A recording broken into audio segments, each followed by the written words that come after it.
그래서 오늘 그 교회의 선교적 정체성과 역할을 좀 책을 통해서 보고 있잖아요. 161페이지예요. 우리가 해야 될 부분들은요.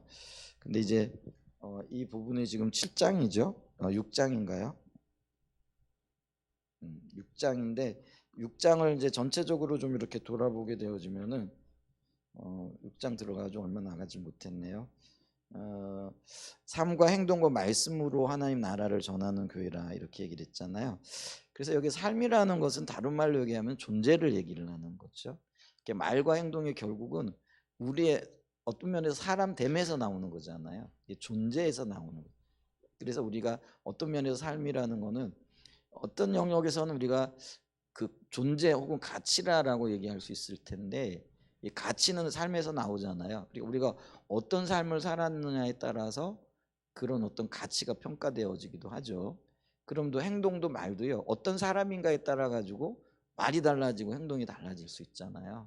이제 그런 영역에 있어서 그러면 우리가 이 삶, 다른 말로 얘기하면 주님 앞에 붙들린 삶 혹은 주님과 동행하는 삶, 또 주님 안에 거하는 삶, 이게 이제 제자된 삶이죠. 이 삶을 통해서 그게 우리의 정체성이 되어져야 되고 존재가 되어져야 되고, 이런 것들을 통해서 우리의 말과 행동이 나와야 되는데, 이제 그러한 삶을 사신 분이 예수님이라는 거죠.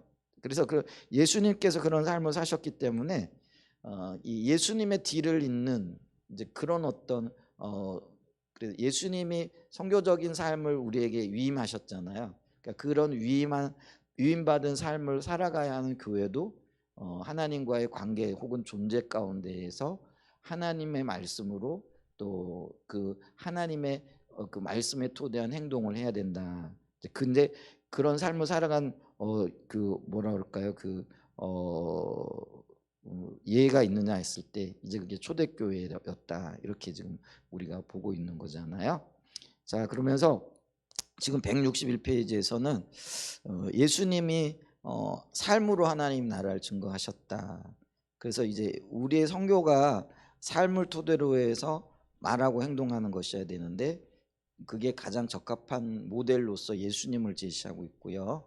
그래서 이 161페이지 보면은 이제 예수님은 삶으로 하나님 나라를 증거하셨다, 이렇게 되어져 있죠.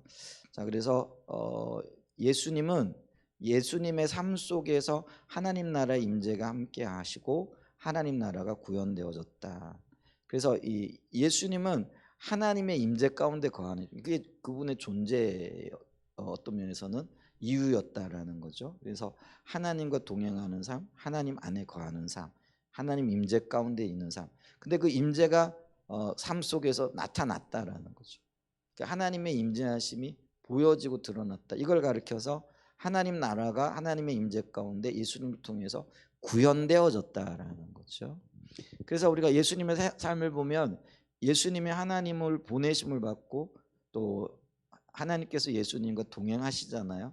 근데 그 동행하시는 삶이 예수님의 말씀 전파 속에서 나타났고 또 예수님 행하신 행동 속에서 실제로 나타났다라는, 그러니까 나와 동행하시는 그 하나님이 나의 말과 나의 행위로 증명되어졌다라는, 이게 이제 구현되어졌다라는 거죠. 그래서 예수님의 삶 속에서 하나님 나라가 증거되어졌다라는 건 임재가 함께 있고 구현되어졌다라는 것이 핵심적인 단어다, 지금 이 얘기를 하고 있고요. 그 다음에 이제 뿐만 아니라 그 예수님은 행위로 하나님 나라를 증거하셨다라는 거죠. 그래서 그 행위와 관련되어져 있어서 우리가 누가복음 4장 16절 이하에 나오면은 그 나사렛 선언이라고 하는 구절이 있잖아요. 여러 번 우리가 읽었기 때문에, 그래서 그 성령이 임하시고 성령이 함께 하심으로 가난한 자들, 매인 자들, 갇힌 자들, 이런 자들을 구원하시는 행동을 하셨다라는 거죠. 이제 그게 예수님은 그 행동을 통해서 이 하나님 나라가 실제다라는 걸 보여주셨다라는 그런 의미고요. 오늘 좀 요 장을 다 끝내야 되니까 쭉쭉 좀 나가보죠. 그 다음에 세 번째, 또 예수님은 행동으로 하나님 나라를 증거하셨을 뿐만 아니라 말씀으로 하나님을 증거하셨는데, 하나님 나라가 무엇인가를 말씀을 통하여 나타내고 보이셨다라는 거죠. 파란 글씨 좀 볼게요. 이르시되 우리가 다른 가까운 마을들로 가자. 거기서도 전도하리니 내가 이를 위하여. 자, 주님이 이 땅에 오신 목적 중에 하나가 전도하러 오셨대요. 근데 이 전도라는 건 우리가 이해하는 그런 전도가 아니에요. 그럼 이 전도라는 말은 선포라는 의미가 더 강하다라는 거예요. 그러니까 마가복음 1장 38절에 내가 전도하러 왔다라고 했을 때 이 전도는 선포의 의미를 가지고 있다라는 거죠. 그래서 그럼 주님이 뭘 선포하셨느냐? 하나님 나라를 선포하셨는데 그 하나님 나라의 실체가 뭐냐면 그게 바로 마태복음 5장, 6장, 7장. 그래서 이걸 우리가 산상복음이라 이렇게 얘기를 하죠. 지금 책을 가지고 계신 분들, 뭐 잠깐 책 없는 분들, 요거를 제가 이렇게 인쇄를 해갖고 드려야 되려나 할 분량을 다들 책 사라 그러기도 좀 그렇고 근데 책을 사놓으면 참 좋긴 해요, 여러분. 굉장히 함축적으로 잘 이렇게 돼 있어서 이게 향후 앞으로 몇 년 동안 우리가 이 말씀을 좀 꾸준하게 좀 읽어보고 해야 될 것들이에요. 그래서 근데 가지고 계시기도 하고 또 뭐 근데 가족 숫자들대로 다 살 필요는 또 없고 그렇잖아요, 그죠? 그래서 좀 생각을 해봐야 되겠네요. 이거를 프린트를 해가지고 나눠드려야 되나? 뭐 글쎄요. 근데 잘 들어보세요 일단. 그래서 그렇다라는 거죠. 그래서 하나님 나라가 선포되어졌는데 그 하나님 나라의 핵심이 뭐냐? 그게 말씀으로 선포되어졌는데 그게 마태복음 5장, 6장, 7장 우리가 흔히 얘기하는 산상복음이라고 이렇게 하는 거죠. 그래서 산상복음을 보면은 하나님 나라가 무엇이고 그래서 그 어떤 하나님 나라의 백성들의 삶에 대한 뭐 자세, 정체성, 뭐 또 구체적인 삶의 내용들 이런 것들이 잘 나타나 있잖아요. 그래서 하나님은 말씀으로도 그거를 분명하게 설명하셨고 또 선포하셨고 또 이해할 수 있도록 반복적으로 가르쳤다라는 거죠. 그래서 우리가 마태복음 5장, 6장, 7장의 특징이 뭐라고요? 그게 한 번 한 자리에서 쭉 설교되어진 게 아니라 새벽 예배 오시는 분들한테 제가 이런 얘기를 했죠. 이거 수년 동안 선포되어졌던 하나님의 말씀이라는 거죠. 근데 제자들이 그 말씀을 하도 많이 들어가지고요. 그게 귀에 익을 정도로 그리고 술술술 얘기할 정도가 되어졌던 말씀들이라는 거예요. 그러니까 반복적으로 중요한 것들은 강조하고 또 강조해가지고 선포되어졌던 말씀들을 집약해서 모아놓은 게 그게 마태복음 5장, 6장, 7장이라는 거죠. 그걸 읽어보면은 하나님 나라가 이거구나. 하나님 나라 백성의 삶이 이런 거구나 하걸 깨달을 수 있을 정도다라는 거죠. 그렇게 예수님은 이 하나님 나라에 대해서 집중적으로 선포하셨다. 이런 것들을 지금 우리가 알고 있다라는 거죠. 자, 그래서 그리고 또 하나님 나라의 특징 중에 하나가 뭐냐면은 자, 162페이지 맨 밑에 보면은 이 두 구절을 요게 그 마태복음 11장 12절에 나온 침례 요한의 때부터 지금까지 천국은 침노를 당하나니 침노하는 자는 빼앗기느니라. 그리고 그 다음에 누가복음 16장 16절에 율법과 선지자는 요한의 때까지요. 그 후부터는 하나님의 나라의 복음이 전파되어 사람마다 그리로 침입하느니라. 자, 이 두 구절을 대조해 보면 마태복음에 침노하는 자는 빼앗느니라와 누가복음에 사람마다 그리로 침입하느니라가 같은 것을 의미하는 것을 볼 수 있는데 이게 같은 거라는 거예요. 그런데 마태복음의 천국 저 하나님 나라가 강력하게 진격하고 있다는 말 대신에 누가복음 하나님 나라의 복음이 전파되어졌다. 그래서 예수님이 그 나라를 선포했다라는 그런 의미라는 거죠. 이게 근데 마태는 그거를 침노를 했다라고. 우리가 그렇잖아요. 말로 침노를 하거나 아니면 하나님 나라의 성격을 가지고 침노를 하거나 이렇게 되어졌다라는 거죠. 자, 그래서 이렇게 예수님이 하나님 나라를 선포하셨다라는 거죠. 이제 그렇기 때문에 2번에 보면은요, 삶으로 하나님께서 예수님을 통하여 그 삶이 행동과 말씀으로 전해졌죠. 그게 예수님의 모범이었기 때문에. 그 다음에 이제 그러면은 아까도 얘기했죠. 예수님을 대신하여 하나님 나라를 선포할 기관으로 세움을 받은 교회도 역시 삶과 행동과 말씀으로 하나님 나라를 전하는 기관이 되어져야 된다라는 거예요. 이제 그래서 2번의 주제가 2번 이렇게 돼 있잖아요. 삶과 행동과 말씀으로 하나님 나라를 전하는 교회다. 자, 예수님이 오셔서 제자들을 불러 모으셨어요. 여러분이 제자들은 어떤 사람들을 가리키냐면은요, 따르는 사람을 제자들이라고 얘기를 하잖아요. 근데 그 신약 교회의 성도들은요, 자기를 어떻게 인식을 하고 있었느냐면은요, 제자로 인식을 하고 있었다라는 거예요. 그러니까 오늘날 우리는 이제 그리스도인이라 이렇게 얘기를 하잖아요.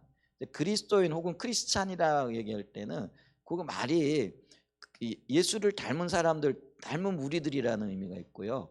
제자들은 그게 뭐 비슷한 말이긴 한데 예수님을 따르는 사람들이라는 의미가 되어져요. 근데 비슷한 말이지만은 이게 좀 달라요. 그러니까 그 예수님을 닮은 무리들 어떤 면에서는요 완성형이죠. 뭐 우리는 예수님 닮은 사람들이야, 작은 예수들이야, 뭐 예수하고 같은 무리들이야, 뭐 이게 있죠. 근데 제자는 뭐예요? 주님을 따라가는 자들이잖아요. 이 표현이 좀 그래요. 부지런히 따라가야 되고 이뤄가야 되고 어떤 면에서는 성취해 가야 될 영역, 이제 그렇게 좀 차이가 날 수도 있다라는 거예요. 근데 오늘날 우리는 우리를 제자들이라고 표현하기보다는 뭐라고 표현해요? 그리스도인이라고 얘기를 한다라는. 근데 아까 제가 말했잖아요. 그리스도인이라고 얘기할 때는 제가 느끼기는 그래요. 이제는 뭐가 된 거야. 뭐 나는 뭐 같은 수준이야, 같은 레벨이야. 그죠? 그러니까 오늘날 우리가요 더 잘하려고 안 하는 거지. 더 잘해놔야 되는데, 더 어떤 면에서는 성숙해야 될, 정말 그런 어떤 절박한 필요가 있는 거잖아요. 근데 이 신약의 이게 그러니까 이게 신약 교회 성도들, 그러니까 초대교회 성도들은요 자기 자신을 지칭하거나 부를 때에 뭐라고 얘기를 했느냐면요 제자라고 불렀다라는 거예요. 그러니까 이 그리스도인이라는 말은요 신약 성경에 몇 번 등장 안 해요. 어떤 분은 그걸 제가 세어보진 않았는데 신학자들은요 한 3번 정도 그리스도인이라는 그런 어떤 호칭이 나와요. 이 그리스도인이라는 거는 안디옥 교회에서 안디옥 교회 성도들을 보고 붙여진 별명이잖아요. 대단히 영광스러운 이름이에요. 그러니까 세상 사람들이 볼 때, 그들을 볼 때, 야, 예수와 같은 무리들이야. 굉장히 영광스러운 이름이죠. 그러니까 예수님과 같은 수준의 사람들이라는 굉장히 아름다운 이름이죠. 근데 초대교회 성도들은요 자기를 그리스도인이라고 생각 안 했다고요. 그것도 같은 말이겠지만 자기들을 그리스도인이라고 지칭하거나 불려주기를 원하지 않았어요. 그들을 뭐라고 불려주기 원하냐면 제자들이라고 불려주기 원해요. 그래서 그들은요 자기들을 지칭하거나 또 성경에 등장하는 용어들을 볼 때 이 제자들이라는 말이 훨씬 많아요. 제자라는 말이. 놀랍게도요 성경에 제자라는 이 단어가 쓰여진 게 제가 기억으로는 150 몇 회, 정확하게 그 뒤까지 모르겠어요. 그러니까 150할 때 3이라는 거예요. 그러니까 그 얘기는 뭐냐면은 이 그리스도인, 그러니까 그 초대교회 성도들은 자기가 제자이기를, 이 자기들의 정체성과 자기들의 삶의 어떤 추구를 제자에 뒀다라는 거예요. 근데 뭐 제자 그리스도 이게 같은 의미긴 해요. 거의 비슷한 의미고 같은 사람들을 얘기하는 거지만은 사람들이 저 사람 하나님 닮아, 예수님 닮은 무리들이야라고 얘기하는. 근데 자기들은 그런 어떤 용어를 쓰기를, 우리는 하나님과 같은 수준의 사람, 표현이 예수님과 같은 무리, 같은 어떤 레벨의 수준의 사람들이 아니라는 거예요. 그럼 뭐라는 거예요? 우리는 부지런히 주님을 따라가야 할 사람들이라는 거예요. 제자라는 말 속에는 뭐냐면 따른다라는 의미가 있거든요. 스승을 따라간다라는 그런 의미가 있거든요. 그러니까 그들은요 제자로서의 정체성을 가지고 있어. 그러니까 이 말은 뭐냐면은요 주님을 부지런히 따라가며 자라나고 성장해도 성숙해야 되고 연약한 부분 가운데서 자라나야 될 어떤 것들을 이야기를 하고 있다라는 것이죠. 어쨌거나 근데 그게 더 합당한 것 같지 않아요? 그러니까 우리의 삶이 지금 그래야 되거든요. 우리는 지금 완성형이 아니고요. 우리는 지금 진행형이 되어져야 된다라는 거. 그리스도인 그러면은 좀 표현이 그래. 어느 정도 완성되어진 것 같은 느낌이 드는 거죠. 근데 오늘날은 우리가 교회에서 그리스도인이라는 말을 훨씬 많이 쓰잖아요. 그러니까 이게 더 이상 자라나지가 않는 거예요. 뭐 이 언어 하나 사이에도 뭐 그런 어떤 그게 있을까 모르겠는데, 근데 우리는 그리스도인이라기보다는요 주님을 따르는 제자들이 돼야 돼요. 진행형이고 미완이에요. 그러니까 자라나야 할 무한한 어떤 영역들이 있는 거죠. 어쨌거나 주님이 제자들을 부르셨어요. 그중에 대표적인 사람들이 12명을 택하셨고 그들을 사도로 세우셨죠. 근데 예수님께서 이 12명을 택하신 것은 매우 중요한 일이었습니다. 요아킴 예레미야스라는 신학자가 있어요. 예수님의 모든 활동이 갖는 단 하나의 의미는 하나님의 종말론적 백성을 모으는 것이다. 그러니까 제자를 부르는 거라는 거예요. 그러니까 예수님을 따르는 사람들을 모으는 것이다, 이렇게 얘기를 했다라는 거죠. 근데 이게 이제 신약 성경에 의하면은 교회는 유대인과 이방인들로 이루어진 새 이스라엘이고, 그래서 이게 이제 제자들의 얘기잖아요. 그래서 예수님이 이들을 택하신 것은 상징적인 선지자적 행동이었다라는 거죠. 그래서 이게 유대 민족을 대표하는 그 12명의 사도를 세우고 또 그 안에서 다른 사람들을 세우는 걸 통해서 그러니까 유대인을 대표하는 12사도들과 이방인들이 합쳐진 하나님의 교회가 세워진 것다라는 거죠. 그런데 이런 그 교회의 역할이 뭐냐면, 자, 그리고 예수님의 이런 행동은 하나님의 구속 계획에서 한 백성의 역할이 얼마나 중요한지를 보여줍니다. 우리는 앞에서 하나님께서 개별적인 이스라엘 백성들을 구속하신 것이 아니라 이스라엘 나라를 구속하셨다는 사실을 살펴보았습니다. 여기에서 이 땅에서의 하나님의 구속의 역사를 위한 한 백성이 중요. 그래서 하나님 공동체를 부르셨다라는 그 얘기죠. 그러니까 하나님께서는요, 한 사람 한 사람을 소중히 여기지만은 교회를 부르셨다라는 거예요. 그리고 교회를 하나님 나라를 위한, 하나님 나라 선교를 위한 도구로 쓰신다라는 걸 기억을 해야 돼요. 그래서 우리가요, 이렇게 무교회주의자들처럼, 요즘 이제 좀 표현이 그래, 자꾸 이렇게 곁길로 나가는 것 같은데, 가난한 성도들 있잖아요. 가난한 성도가 뭐야? 난 예수를 믿어. 근데 교회는 안 나가. 교회를 나갔더니 뭐예요? 나하고는 안 맞는 것 같아. 사람도 안 맞고, 그리고 뭐 목사님도 마음에 안 들고 뭐도 마음에 안 들고 뭐 그러면서 이제 홀로 신앙생활하는. 근데 나는 예수는 믿어. 그분들이 구원받은 거는 뭐 틀림없을 것 같아요. 근데 하나님 나라 백성으로는 빚어지지가 않는 거죠. 하나님의 의도가 뭐냐면은요, 교회 안에서 마음에 안 드는 사람을 통해 가지고 빚어지고 그를 끊어안을 수 있는 그릇으로 키우는 게 하나님의 의도거든요. 근데 마음에 안 든다고 다 도망다니고 다 따로 떨어져 있으면 언제 빚어지고 언제 하나님의 그 사명을 감당할 수 있는 그런 능력 있는, 혹은 그 역할들을 감당할 수 있는 사람이 되겠느냐라는 거죠. 그러니까 이거는요, 어떤 면에서는요, 굉장히 어떤 그 교회가 무엇인가를 이해하지 못하는 거죠. 제가 목사 입장이니까 우리 뭐 성도들은 또 뭐 그 가난한 성도들은 또 할 말이 있을지 모르겠어요.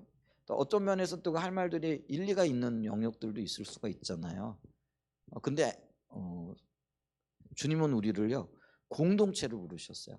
그러니까 이스라엘의 구원이에요. 그러니까 하나님은 이스라엘을 택하셨지 한 사람 한 사람 이게 아니에요. 물론 어떻게 보면은 한 사람 한 사람 합쳐져서 공동체가 되어지는 것이긴 하겠지만은요, 이스라엘을 택하셨고 교회를 부르셨다라는 거예요. 그러니까 우리는 교회의 일원으로 머물러 있어야 된다라는 것을 굉장히 중요해요. 지금 이 얘기를 하고 있는 거예요. 그런데 이 교회는요, 예수님이 사셨던 그 삶의 방식으로, 똑같은 방식으로 하나님 나라를 증거해야 된다라는 것이죠. 그래서 이 성경에 어떤 분은요, 가장 중요한 성경 구절을 우리는 뭐 요한복음 3장 16절 뭐 이렇게 우리가 잘 알고 있는 익숙한 구절로 이렇게 얘기를 하잖아요. 근데 이 어떤 분은요, 요한복음 20장 21절이 모든 성경 중에서 가장 중요한 성경 구절 중에 하나라고, 특별히 신약 성경에서. 근데 그 내용이 뭐냐면요, 예수께서 또 이르시되 너에게 평강이 있을지어다 아버지께서 나를 보내신 같이 나도 너희를 보내노라, 이렇게 얘기를 한다라는 거죠. 그러니까 하나님이 예수님을 이 땅에 보내신 행위, 그것처럼 나도 너희를 이 땅 가운데 보내는데 그 보내는 목적이 뭐예요? 그게 선교라는 거예요. 그러니까 하나님이 예수님을 이 땅에 보내신 행위가 선교라는 거예요. 그러니까 잃어버린 백성들을 찾는 거잖아요. 선교 행위잖아요.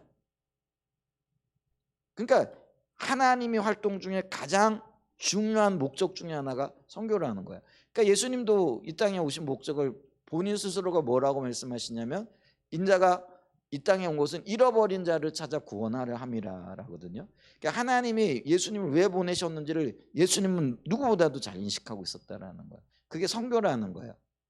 우리가 구원이라고 얘기하는데 그게 선교라는 거예요. 그러니까 예수님도 제자들을 부르시고 그게 이제 교회가 되어지는 거잖아요.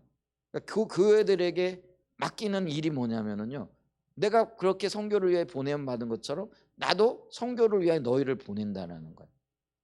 그러니까 교회의 오늘의 모든 활동은요, 우리가 있잖아요, 밥도 해 먹고 예배도 드리고 뭐도 하고 교회에서 여러 가지 활동들이 일어나잖아요. 근데 그 모든 활동이 뭐와 연관되어져야 된다라는 거예요? 선교와 연관되어져야 된다라는 거예요. 근데 그 선교가 말씀드렸지만은 뭐 꼭 저기 외국에 나가가지고 그것만을 선교라고 이해하지 않는다라는 거예요. 한동안 우리는 그게 선교라고 생각을 했거든요. 근데 그게 아니라는 거예요. 하나님의 그 일하시는 방법은요, 그게 이제 우리가 복음의 포괄성이라고 그랬잖아요. 창조 세계 모든 것에 걸쳐져 있는데 그 창조 세계의 모든 것들을 주님의 원래 의도대로 돌이키는 거죠. 그게 선교라는 거예요. 그러니까 이게 선교가 복음이 포괄적인 것처럼 이 선교의 영역도 이제는 굉장히 폭넓게 이해가 되어져야 돼요. 그러면은 보세요. 우리가 이 땅에 떨어진 하나님의 영광과 그리고 이 땅에서의 어떤 그 뭐라 그럴까요? 무너진 관계들 이런 것들을 세워 나가는 것. 그게 직장에서도 이루어질 수 있고 가정에서도 이루어질 수 있고 학교에서도 이루어질 수 있잖아요. 그럼 그것이 바로 우리의 선교 현장이라는 거예요. 그러니까 어떤 면에서 보면 우리의 삶의 모든 영역이 바로 선교의 현장이라는 거예요. 그러니까 이런 인식들이 우리가 있어야 돼. 그러니까 내가 살아가고 숨쉬고 또 살아가는 모든 이유가 결국은 하나님의 영광을 위한 건데 그게 선교와 관련이 되어져 있다라는 거죠. 그러니까 주님이 그렇게 사셨다라는 거죠. 그러니까 우리가 그렇게 살아야 된다라는 것들을 이야기하고 있다라는 거죠. 그래서 주님의 아버지께서 나를 보내신 것 같이 나도 너희를 보내라. 톰 나이트라는 분이요. 요즘 이제 이 그 새로운 어떤 신학의 흐름들이 한 20년 전, 30년 전부터 이렇게 쭉 오고 있거든요. 근데 이런 분들이 지금 이런 이야기를 하는 거예요. 그러니까 우리는 지금 이 이야기를 들으면서 이게 요한복음 20장 21절이 그렇게 중요한 구절이야? 그런 생각을 해본 적이 별로 없어요. 근데 이분들 같은 경우에는요, 요한복음 20장 21절이 그렇게 중요하다라는 거예요. 왜냐하면 하나님의 목적과 관련되어지는 거예요. 우리는 뭐 이런 얘기가 있는가 이렇게 했는데 이제는 새로운 어떤 관점들이 점점 더 열려가고 있다라는 것이죠. 그렇기 때문에 교회도 예수님이 삶과 행위가 말라서 하나님을 전거했잖아요. 우리가 지금까지 쭉 읽어봤듯이 처럼 정확하게 교회도 삶, 존재, 교회의 존재가 뭐냐라는 거예요. 그 존재가 하나님과의 관계에서 나오는 거잖아요. 그러니까 우리의 존재, 삶의 목적과 이유가 어디에서 나오는 거예요? 하나님 안에서, 하나님과의 관계에서 나오고 하나님 안에서 발견되어지는 거잖아요. 그래서 하나님과의 관계 안에서 말하는 게, 하나님의 관계 안에서 행동하는 게 이게 모두가 그렇게 해야 되고 그게 선교의 도구가 되어지고 또 실제로 그렇게 해야 된다는 거죠. 예수님이 그렇게 하셨다라는 그걸 지금 얘기하고 있어요. 자, 그러면서 이제 다시 165페이지로 삶으로 하나님 나라를 증거. 예수님이 삶으로 하나님 나라를 증거했잖아요. 그러니까 교회도 그렇게 해야 된다라는 그런 이야기를 지금 이야기하고 있잖아요. 자, 위에서 예수님께서 삶으로 하나님 나라를 증거하신 것을 살펴보면서 중요한 두 문구가 하나님 나라의 임재와 하나님 나라의 구현이라는 사실을 언급했습니다. 이것은 교회가 삶으로 하나님 나라를 증거해야 하기 위해서도 핵심적인 요소입니다. 우리는 바로 앞장에서 교회가 구약의 이스라엘의 정체성과 역할을 이어갔대 교회가 구약의 삶과 동떨어져 있지 않다라는 거예요. 그게 연결되어 있다라는 거예요. 그래서 하나님께서 아브라함을 택하신 이유가 뭐예요? 선교를 위한 거예요. 그 관점으로 봐야 된다는 거죠. 아브라함이란다. 하나님의 아브라함에게 개인에게 복을 주고 개인이 잘 되고 개인에게 모든 어떤 영광을 누리기 위하여 아브라함을 택하시고 부르신 게 아니라는 거예요. 그러니까 아브라함에게 복을 주신 이유는 뭐예요? 그 복을 가지고 복을 전하라는 거예요. 그게 선교잖아요. 그러니까 선교적인 목적으로 부르셨다라는 거예요. 근데 그게 교회에도 그대로 이어진다라는 거예요. 그러니까 우리가 복을 받아야 돼요. 근데 이 복이 하나님과의 관계 존재에서 나오거든요. 근데 우리가 복을 받는 이유는 뭐예요? 나 잘 먹고 잘 살고 우리 교회 잘 되고 뭐 숫자적으로 늘어나고 재정적으로 숫자적으로 늘어나고 재정적으로 부흥되면은요 참 좋을 것 같아요. 뭐 여러 가지 걱정 안 해도 되고요. 뭐 돈 쓸 일 있으면 마음껏 쓰고요. 우리를 위해서 투자할 거 마음대로 하고요. 제가 이렇게 요즘 이렇게 고민이 좀 있어요. 야 이게 교회가 이제 외벽도 칠해야 되고 음향 장비도 보니까 삐걱거리고 어떤 때는 소리가 났다가 안 났다 하기도 하고 오늘 또 우리 영원이가 그러더라고 소리가 너무 작아가지고 잘 안 들렸다고. 그 왜 작은가 그랬더니 뒤에 이제 뭐 온풍기 막 돌아가고 뭐 이러니까 소리가 잘 안 들리고 이제 또 제 아내는 당신이 좀 마이크를 가까이 대고 얘기를 하면 크게 들리잖아. 근데 뭐 이렇게 저렇게 하는데 마이크를 맨날 갖다 대고 얘기할 수는 없잖아요. 뭐 하다 보면 떨어지기도 하고 뭐 소리도. 근데 이제 그런 것들은요 표현이 좀 그렇지만 돈만 있으면 조금 해결되어질 일들이거든요. 제가 뭐 돈이 없다 그런 얘기를 하는 게 우리 돈 많아요. 하나님께서 은혜를 주시고 또 늘 하니까 뭐 그런 얘기를 하겠잖아요. 근데 그러니까 돈이 있어도 우리를 위해 쓰고 우리를 위해 투자하고 우리를 위해 뭐 하라고 하나님이 그게 주시는 게 아니라는 거예요. 목적을 알아야 된다는 거예요. 개인도 마찬가지예요. 교회 이론이잖아요. 하나님께서 우리에게 복을 주시고 은혜를 주세요. 물질 주시는 것도 하나님의 은혜잖아요. 근데 그게요 나를 위한 게 아니라는 걸 기억해야 돼요.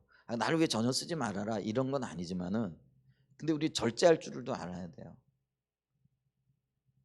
그러니까 있잖아요. 이런 어떤 기독교적인 세계관, 기독교적인 문화 이게 굉장히 중요하거든요. 제가 한번 예를 들었을 거예요. 옛날에 이동원 목사님이 미국의 어느 부잣집을 갔대요. 근데 이제 그 미국의 부잣집들은 그 손님방을 따로 만들어 놓나 보더라고요. 그러니까 방이 여러 개 있잖아요. 근데 뭐 자기 가족들을 위해 쓰지만은 이렇게 손님방을 만들어 놓는데 손님방에 이렇게 갔는데 그 더운 날에 에어컨이 없더래요. 근데 이게 에어컨 하나 못 놓을 정도 손님 모셔다가 이렇게 대접하고 뭐 못 놓을 정도의 어떤 뭐 형편이 어려운 것도 아니고 아주 부자인데 좀 궁금하더래요. 그래서 왜 이렇게 에어컨이 없느냐 그랬더니 그 부자가 뭐라고 얘기를 하냐면은 하나님께서 이 방에는 에어컨을 놓지 말라 그랬다고. 그 이유는 뭔지는 모르겠어요. 근데 제가 그 얘기를 들으면서 충격을 받았어요. 우리는요 돈이 있으면은 쓰잖아요. 없으면 못 쓴다 이런 생각을 하잖아요.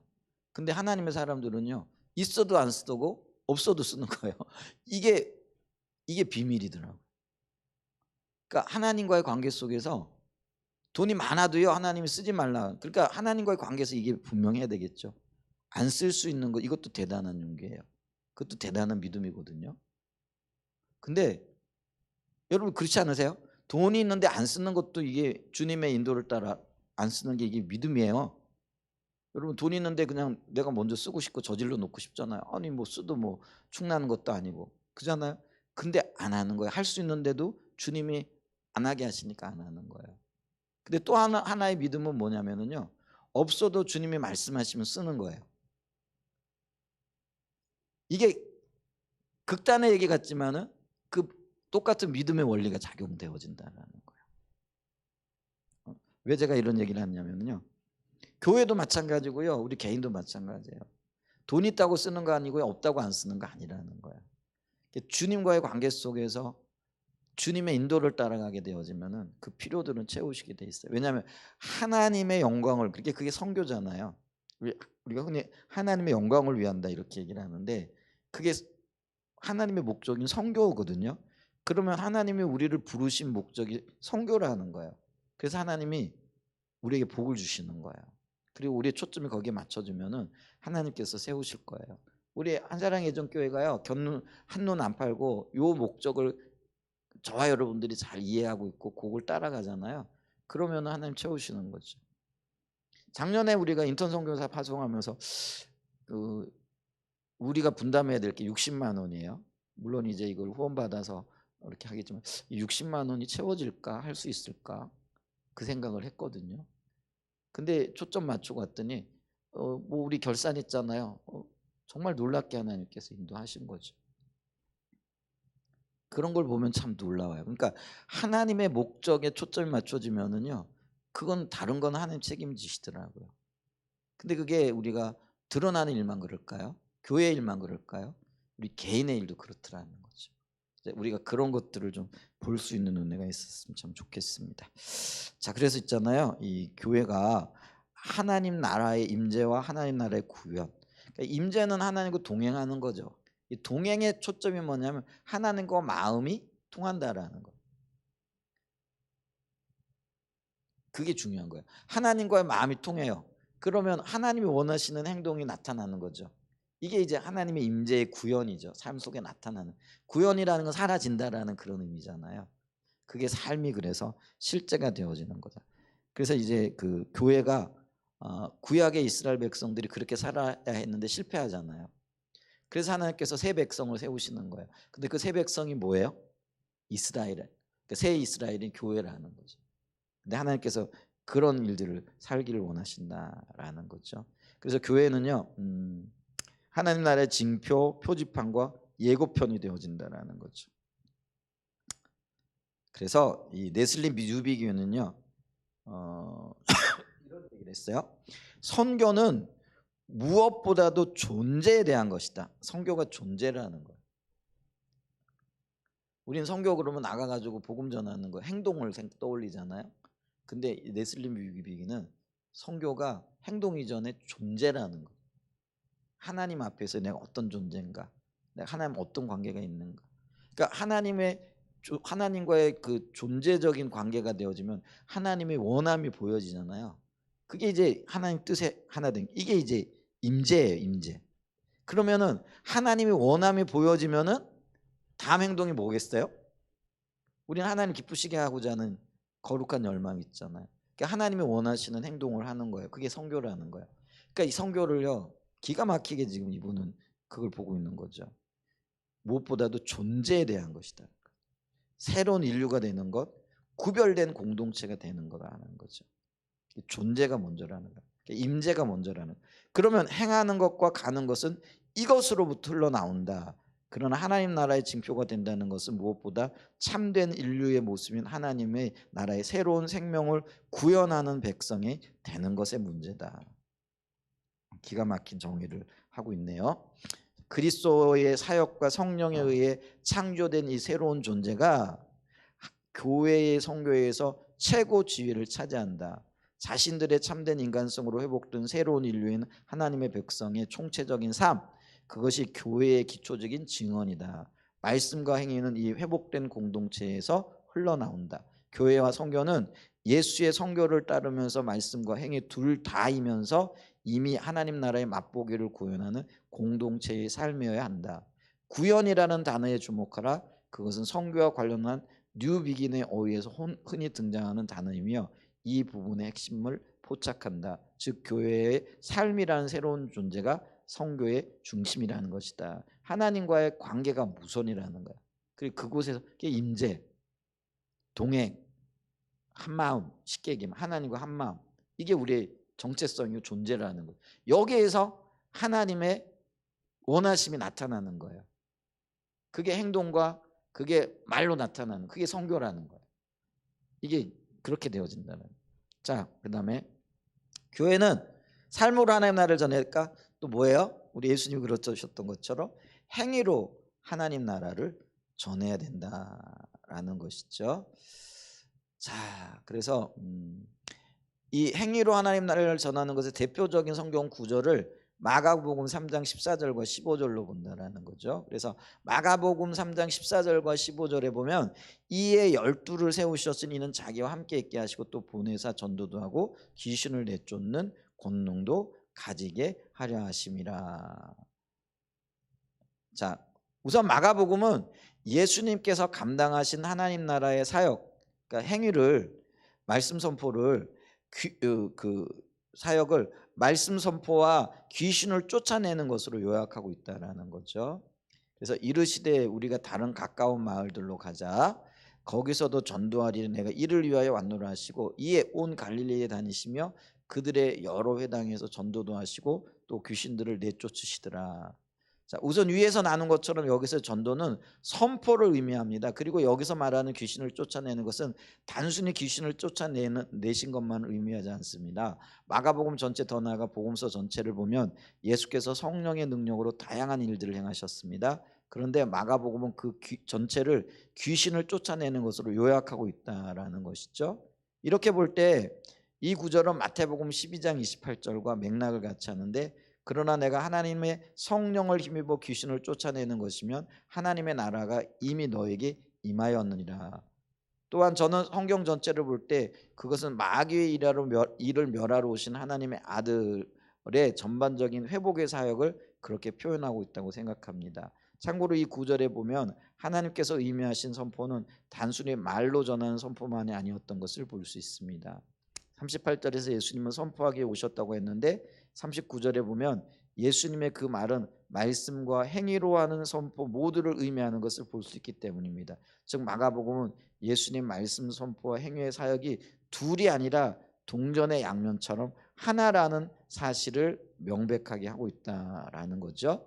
그래서 이게 그 말씀 선포하는 것과 또 어떤 면에서 보게 되어지면은 사역 행하는 것, 귀신을 쫓아내고 이게 이런 것들이 하나다, 동전의 양면처럼 이런 의미를 얘기를 하고 있죠. 자, 그런데 이 구절에서 보면 예수님께서 사도들을 세우실 때, 더 나아가 교회를 세우시되 예수님과 정확하게 동일한 사역을 감당하도록 세우신 것을 볼 수 있다라는 것이죠. 그래서 우리가 예수님의 이 사역을 이렇게 보게 되어질 때 삼중 증거, 자 보죠. 다시 계속 읽어보죠. 예수님은 그들이 가장 먼저 예수님과 함께 있도록 하기 위해서, 가장 먼저는 예수님과 이 존재예요. 그리고 난 다음에 이 말은 무엇보다 예수님과의 친밀한 교제를 위해 세우셨다는 말입니다. 더 나아가 이 말은 예수님께로부터 그 삶을 배우도록 세우셨다는 말도 됩니다. 그리고 예수님은 그들을 정확하게 예수님과 똑같이 행위와 말로 하나님 나라를 증거하도록 하셨다라는 거죠. 그래서 존재가 되고 난 다음에 아까 얘기했죠. 다시 마가복음 3장 14절과 15절로 들어가면은 자기와 함께 있게 하시고 존재 배우게 하시고 난 다음에 또 어떻게 하셨다고요? 전도도 하며 귀신을 내쫓는 권능도 가지게 하겠다. 그래서 이 사역적인 측면에 있어서 어떤 면에서 보게 되어지면은요, 예수님이 그러셨던 것처럼 말씀을 전하고 귀신을 쫓아냈다라는 거죠. 선포하고, 그리고 제자들에게도 정확하게 이 일을 하라고 부르셨다라는 거예요. 그래서 이런 행위들이 따라와야 된다라는 것을 지금 얘기를 하고 있는 것이죠. 그 다음에 이제 넘어갑니다. 쭉 넘어가서 169페이지예요. 동시에 교회는 예수님이 그러셨던 것처럼 말로 하나님 나라를 전해야 한다, 이렇게 얘기를 하죠. 자, 당연히 교회는 말로 하나님 나라를 증거해야 됩니다. 뉴비기는 하나님은 교회에게만 이 이야기를 위임하셨을 뿐 다른 어떤 집단에게도 위임하지 않았다. 그러면 여기서 말은 뭐냐? 우리가 하는 이런 말이냐? 수다 떨고 잡담하는 거냐? 그게 아니라는 거예요. 그게 뭐예요? 성경의 이야기를, 성경은요 우리가 거대한 메타 내러티브라고 얘기하거든요. 다른 말로 하면 성경만이 사람을 살릴 수 있는 거대한 이야기를 가지고 있다는 거예요. 진리를 담고 있다는 거죠. 그러니까 이 진리를 전해야 된다는 거예요. 그거를 이제 이 그 말로 하나님 나라를 증거해야 되는 교회가 그걸 이제 복음 전하는 거예요. 복음이 뭐예요? 기쁜 소식이잖아요. 근데 그 기쁜 소식이라는 게 우리를 살리는 것과 관련이 되어져 있다는 거죠. 그게 이제 메타 내러티브, 성경의 이야기, 성경이 의도했던 거대한 서사. 그러니까 우리가 복음의 그 배경에 자리하고 있는, 우리가 이게 성경 전체가 일관되게 흐르고 있는 거대한 서사가 있다라는 거예요. 그게 구원의 역사잖아요. 근데 그거를 전해줘야 된다는, 그거를 말을 해줘야 된다는 이제 그런 얘기를 되는 거죠. 자, 그래서 이거는요 오직 교회만 할 수 있다라는 거예요. 세상이 이런 일을 하겠어요? 오직 교회만이 이 일을 할 수 있다라는 거죠. 그래서 교회에게만 이 이야기를 위임하셨을 뿐 어떤 다른 집단에게도 임하지 않았다. 그러므로 교회는 좋은 소식을 알릴 임무와 의무가 있다. 특히 그는 교회가 복음의 메시지를 전할 때 예수님과 하나님 나라를 선포해야 한다고 강조합니다. 그는 하나님 나라 없이 예수님을 선포하는 것이, 예수님 없이 하나님을 선포하는 것은 구원을, 이게 이제 뭐냐면은요, 그 하나님 나라는 하나님 통치잖아요. 근데 하나님 나라 없이 예수님을 선포하는 경우가 가능할까요? 이게 가능해요. 이게 이제 우리 복음주의자들이 하는 행동이라는 거죠. 복음주의자들은 하나님 나라, 하나님 통치, 하나님 통치에서 정의가 일어나고, 또 어떤 면에서는 뭐라 그럴까요? 이게 사회의 어떤 그런 평등, 평화 뭐 이런 것들, 그리고 구조적인 어떤 이런 것들 이게 일어나거잖아요. 근데 이제 복음주의 교회에서는요, 이런 데 별로 관심이 없어. 오로지 뭐만 얘기한 거야? 예수님 얘기만 하는 거예요. 근데 예수님 얘기만 할 때 그 얘기는 뭐냐면은요, 영혼 구원만에만 초점을 맞춘다라는 거. 반면에 예수님 없는 하나님 나라를 전하는, 그게 이제 쉽게 얘기하면 우리가 얘기하는 이게 자유주의 교회들. 우리나라 같은 경우에는 이제 그 좀 이렇게 교단을 얘기하게 되어 좀 그렇지만은 기장 같은 경우, 감리교도 이런 색깔이 좀 있어요. 그게 뭐예요? 구세군 같은 경우도 그런 경우가 있어요. 그들은 사회 정의 이런 것들은 굉장히 강조를 해요. 그 대신 뭐 사람의 영혼 구원 뭐 이런 거는, 그러니까 이게 양극단을 달리는 거라는 거죠. 그러니까 이렇게 이런 얘기가 나요. 예수님 없는 하나님 나라를 선포할 수도 있고, 하나님 나라 없는 예수님을 선포할 수도 있는 거예요. 이해가 되세요? 그러니까 이제 한국 교회뿐만 세계 교회가 그런 거예요. 그게 이런 극단을 달려왔다라는 거. 그러니까 오직 영혼 구원에만 매달리는 그런 교단 교파가 있고, 그게 이제 우리가 쉽게 얘기하면 복음주의 교회들이라고 얘기할 수 있는 교회예요. 우리 그다음에 이제 뭐예요? 사회주의적인 어떤 그는요. 뭐 영혼 구원 이건 별로 중요하지 않아. 그 뭐가 중요한 거예요? 사회의 어떤 제도 개선. 그래가지고 어떻게 여러분 그들이 행한 업적도 상당해요. 예를 들면 70년대 80년대 민주화가 일어나는 영역에 있어서 복음주의 교회는 그런 데 별로 관심이 없거든요. 근데 예를 들면 문익환 목사님 같은 분들, 그게 이제 기장 쪽 분들이잖아요. 그 동생 문동환 목사님이라든지 뭐 이렇게 사회 개혁이라든지 뭐 관심이 있어. 그러니까 북한도 찾아가잖아요. 우리나라가 잘 살기 위해서는 어떻게 돼야 된다는 거예요? 통일돼야 된다. 통일돼야 되려면 어떻게 되느냐? 찾아가서 만나야 된다. 이런 생각을 하고요. 그러니까 만나지 말라 그러고 막 그게 국가보안법 위반이니까 뭐 그런데도 막 몰래 숨어가고 막 북한 방문하고, 이게 이제 예수 없는 하나님 나라를 추구하는 그 어떤 행태들이라는 거. 반면에 하나님 나라 없는 예수를 선포하는 그건 뭐예요? 우리는 그런 거 별로 신경 안 써. 그냥 교회, 영혼 구원, 그냥 사람만 많이 천국만 가면 돼. 이제 이런 어떤 거죠. 근데 이게 다 극단이라는 거예요. 근데 예수님은 뭐예요? 그걸 합쳤다라는 거예요. 그러니까 하나님 나라와 예수님의 그 구원의 역사 같이 가는 거예요. 그게 따로 구분되어지지 않는 거라는 거예요. 동전의 양면처럼 같이 가야만이 온전한 복음이 되어질 수 있다라는 거죠. 그러니까 이게 예수님의 전한 복음의 특징이라는 거예요. 지금 그걸 얘기를 하고 있는 거죠. 그래서 이걸 쭉 그게 별개가 아니라 하나가 되어져야 된다라는 거죠. 그래서 이게 우리가 복음에 대한 이해를 잘 해야 되고, 그리고 이런 관점에서 말을 해야 된다는 거. 이게 바른 복음이라는 거야. 지금 이 얘기를 하고 있어요. 쭉 그래서 좀 읽어보시면 될 것 같아.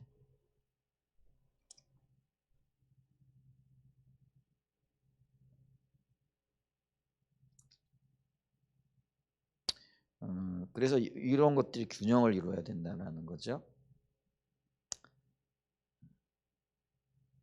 자, 그래서 여기 좀, 근데 뉴비균이 이런 얘기를 했다고 하는데요. 근데 그렇다고 해가지고 뉴비균이 어떤 분들은요 이분을 뭐라 그러죠? 그 교회 연합을 주장하는 WCC, 여기에도 이분이 관계를 했거든요. 근데 그래서 이분을 굉장히 많이 이렇게 비난을 하는 분들이 계세요. WCC가 뭐예요? 그러니까 교회 체제, 정치적인 어떤 뭐 그런 것들을 변화시켜 나가려고 하는 거죠. 그리고 교회 연합, 그러면서 그러니까 이제 이들은요 우리가 복음주의 계열에서는 도저히 이해하지 못할 일들을 해요. 그러니까 이들은 뭐예요?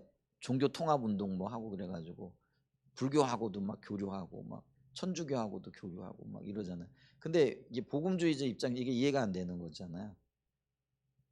근데 그런 게 균형을 이루어야 되는데 너무 그러니까 극단적으로 가다 보니까요. 완전히 어떤 면에서는 복음이 없는 정치적인 쪽으로만 나가는 거죠.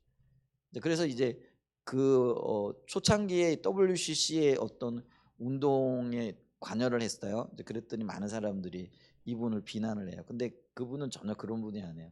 이분은 그것과 복음의 통합을 주장한 분이에요. 같이 가면 같이 가지 않으면 안 된다라는 거죠. 이제 그래서 여기 그 얘기를 좀 하고 있어요. 한 가지 더 뉴비건은 복음 전도는 회심을 목적으로 하는 사실을 잘 지적합니다. 그것은 단순히 어떤 역사적인 사실에 대한 정보를 전달하는 것이 아닙니다. 개인적으로 뉴비긴의 책을 읽다 보면 복음에 대한 확신이 분명한 그의 모습을 보면서 그걸 느낀다라는 거죠. 그는 복음은 새 창조의 도래에 관한 것으로서 세계 톱 뉴스에 해당하는 너무나 엄청난 사건이며 중요한 의미가 있기 때문에 행동으로 하는 즉각적인 응답을 요구한다고 정확하게 지적합니다. 그 응답은 회개와 믿음의 응답이며 예수님을 따르는 철저한 회심을 의미합니다. 뉴비긴은 우리의 복음 전도가 건강한 교회를 낳으려면 회심이 세 가지를 수반해야 한다고 말합니다. 첫째는 예수님과 인격적인 관계로 회심. 이게 우리가 얘기하는 영혼 구원이죠. 이것은 당연히 예수님에 대한 철저한 충성과 헌신을 얘기합니다. 둘째는 예수님의 선교를 계속 이어가는 가시적인 공동체, 즉 세상을 향한 하나님의 선교에 참여하도록 선택된 교회 공동체로 이게 있잖아요. 흔히 얘기하는 교회 일치주의자들이 얘기하는, 그러니까 아까 얘기했던 그 정치적인 구원 뭐 이런 것들 얘기하는 이 부분을 얘기하는 거예요. 그러니까 뉴비건은요 이것과 이것이 분리되어져서는 안 된다라고 생각을 했다라는 거죠. 이게 같이 가야 된다는. 그러니까 우리가 이게 균형이 좀 필요한 영역이 있다라는 거죠. 극단적으로 갈 일이 아니라라는 거죠. 그래서 이 교회가요 세상에 대해서 이게 우리가 그 구원의 포괄적인 영역을 이렇게 이해하게 되어지면은요 우리가 세상을 향하여서도 하나님의 의도를 전해야 되고요 그들 가운데도 하나님의 행하심을 드러내야 된다라는 거죠. 그리고 문화를 구속하고 변화시켜 나가야 되는 거죠. 그러려면은 세상과 이렇게 등지고는 우리가 그들을 변화시킬 수 없잖아요. 그런 관점에서 이걸 봐야 된다라는 거죠. 셋째로 하나님의 행동 양식에 대한 헌신이라는 거죠. 그래서 하나님이 이 두 개를 그러니까 예수님의 이 두 개를 같이 가져가셨다는 거예요. 아까 얘기했잖아요. 하나님 나라와 그러니까 말씀과 그 세상을 그러니까 예수님이 복음에 대한 선포만 하신 게 아니에요. 그들을 직접적으로 구원하시기를 귀신 쫓아내고 이게 아까 얘기했던 그 세상의 그 구조적인 모순들, 세상의 많은 문제들 이런 것들을 해결하신 거라는 거예요. 그러니까 예수님은 복음을 전하되 이 두 가지를 같이 가지고 나갔다라는 거예요. 근데 이제 오늘날 우리는 여기 두 가지를 찢어 놓은 거죠. 그래서 양 진영이요 지금도 굉장히 치열하게 싸우고 있거든요. 우리나라에도 있잖아요. 그래서 흔히 이제 복음주의자들은 이게 기장이나 이런 교회들을 향해서 자유주의자들이라고 욕하거든요. 그러면 이제 이 자유주의자들은 이 복음주의자들에게 보수 꼴통이라고 또 주장하거든요. 서로 이렇게 싸우고 있다라는 거예요. 쉽게 얘기하면. 근데 이게 싸울 일이 아니라 장점을 모아야 된다는 거예요. 그게 주님이 하셨던 일이라는. 그거를 이게 그 행동 양식에 대한 헌신이라는. 주님이 어떻게 하셨는가 요걸 그걸 보고 그걸 따라가야 되는. 그러니까 모델이 그렇게 되어지고 그리고 교회가 그런 요구를 받는다. 이런 얘기를 지금 하고 있어요. 이제 그러면서 이제 초대교회가 그렇게 살아갔다. 이제 174페이지 굉장히 많이 제가 뛰어넘는데 그런 요지의 이야기를 하고 있어요. 그래서 좀 이렇게 책을 읽어보면 참 좋을 텐데 하여간 책을 하나하나 읽다 보니까 너무 이렇게 시간이 많이 가는 것 같아서요. 그래서 자 초대교회 자 우리가 174페이지에 우리가 잘 알듯이 사도행전에 나오는 초대교회는 정확하게 삶과 행위가 말로 하나님 나라를 전했습니다. 오늘 베드로도 보세요. 복음을 전하잖아요. 설교를 통해서. 근데 또 한편으로 뭐예요? 안전병이 일으키잖아요. 마치 귀신을 쫓아내고 병자들을 고치고 이게 같이 가는 거라는 거예요. 초대교회가 정확하게 그렇게 했다라는 거죠. 베드로가 그랬고요. 바울이 그랬거든요. 그리고 그렇게 살라는 거죠. 그게 우리에게 주어진. 근데 오늘날 우리는요, 이게 이것도 안 되고 저것도 안 되고 하나라도 그럼 잘하고 있느냐? 이게 좀 묘. 하나도 제대로 못 하고 있고. 그러니까 초대교회 우리 베드로와 이 바울 선생님은 두 개 다 잘했는데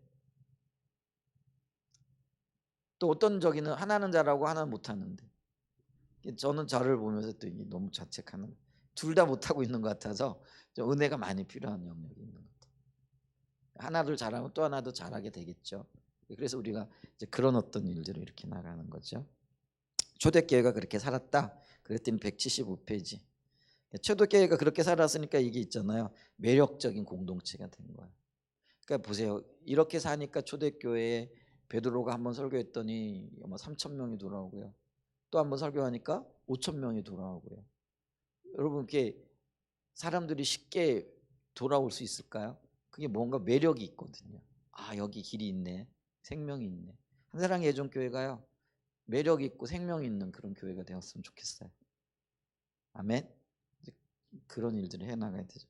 그랬더니 175페이지 이제는 뭐야? 초대교회가 그렇게 살았으니까 각 성도, 그러니까 각 교회가 이런 의미죠. 한사랑 예전교회가 삶과 행위와 말을 통해 하나님 나라를 전해야 된다는 거죠. 예수님이 그랬고 교회에게 요구되어지는 게 그렇고 또 그 요구를 따라 초대교회가 그렇게 살았으니까 이제는 제자된 한사랑 예전교회, 여기 흩어져 있는 모든 교회들이 그런 삶을 살아야 되고 그런 복음을 전해야 되고 그런 균형 잡힌 삶을 살아야 된다라는 거죠. 자, 그러면서 중요한 얘기 178편 요거 하나만 읽고요. 톰 나이트는 하나님의 모든 백성이 살아야 할 선교적인 삶의 포괄적인 성격을 언급하면서 우리 세상은 하나님께 속해 있다라고 말했다는 거죠. 여러분, 교회만 하나님께 속하게 있는 게 아니에요. 온 우주가 하나님께 속해 있어요. 근데 교회는 그거를 인식하고 있는데 세상은 그걸 인식을 못해요.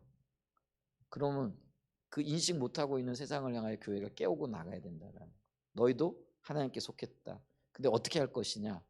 삶과 말과 행위를 가지고 나가야 된다는 거예요. 그래서 우리가 세상 문화에 대해서도 눈 감을 게 아니고요, 예의주시하면서 우리가 어떻게 저 문화를 구속하고 문화에 영향력을 미치고 새롭게 변화시킬 것인가, 우리의 삶과 존재라 그랬죠. 우리의 선포와 그리고 그 선포에 따른 그 선포한 것을 증명해낼 수 있는, 그게 정확하게 베드로가 그거 불러 일으키잖아요. 은과 금은 내게 없거니와 내게 있는 것 나사렛 예수 그리스도 이름으로 명하노니 일어나라, 걷잖아요. 그게 행위거든요. 그리고 난 다음에 이거는 하나님의 예수의 이름으로만, 그리고 이게 이미 하나님께서 계획하셨던 거다. 그럼 쫙 그게 선포하잖아요. 정확하게 같이 가요. 그랬더니 매력적인 공동체가 되는 거예요. 예전 교회 안에 이런 균형과 조화가 있어서 정말 이 시대 가운데 하나님의 뜻이 행하는 그런 역사가 일어나는 그런 은혜가 있기를 간절히 소원해 봅니다. 아멘. 네, 오늘 여기까지 보죠.